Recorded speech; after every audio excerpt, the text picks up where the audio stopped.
Bus driving ವೇಳೆ ಏಕಾಏಕಿ driver ಮೂರ್ಛೆ ಹೋಗಿದ್ದು ಮರಕ್ಕೆ ಬಸ್ ಡಿಕ್ಕಿ ಹೊಡೆದಿರುವಂತಹ ಘಟನೆ ನಡೆದಿದೆ.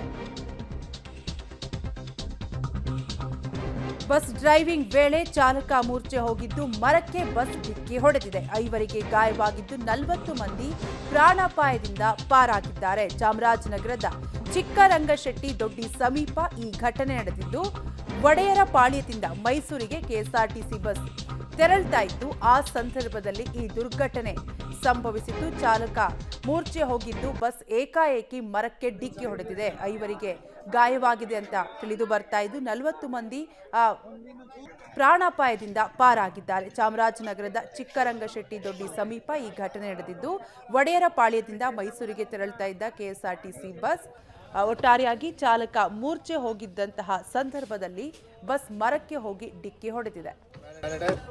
ಬಸ್ ಚಾಲನೆ ವೇಳೆ ಚಾಲಕ ಏಕಾಏಕಿ ಮೂರ್ಛೆ ಹೋಗಿದ್ದು ಬಸ್ ಮರಕ್ಕೆ ಡಿಕ್ಕಿ ಹೊಡೆದಿದೆ. ಚಾಲಕನನ್ನ ಬಸ್ನಿಂದ ಕೆಳಗೆ ಇಳಿಸಿ ಕರೆದುಕೊಂಡು ಬರ್ತಾ ಇರುವಂತಹ ದೃಶ್ಯಾವಳಿಗಳನ್ನ ನೀವು ಕೂಡ ಗಮನಿಸ್ತಾ ಇರಬಹುದು. 5 ಜನರಿಗೆ ಗಾಯವಾಗಿದೆ ಅಂತ ತಿಳಿದು ಬರ್ತಾ ಇದ್ದು 40 ಜನ ಪ್ರಯಾಣಿಕರು ಪಾರಾಗಿದ್ದಾರೆ. ಬಸ್ ಡ್ರೈವಿಂಗ್ ವೇಳೆ ಚಾಲಕ ಏಕಾಏಕಿ ಮೂರ್ಛೆ ಹೋಗಿದ್ದು ಬಸ್ ಸಡನ್ ಆಗಿ ಮರಕ್ಕೆ ಡಿಕ್ಕಿ ಹೊಡೆದಿದ್ದಂತಹ ಸಂದರ್ಭದಲ್ಲಿ ಈ ದುರ್ಘಟನೆ ಸಂಭವಿಸಿದೆ. ಚಾಮರಾಜನಗರದ ಚಿಕ್ಕರಂಗಶೆಟ್ಟಿ ದೊಡ್ಡಿ ಸಮೀಪ ಈ ಘಟನೆ ನಡೆದಿದೆ.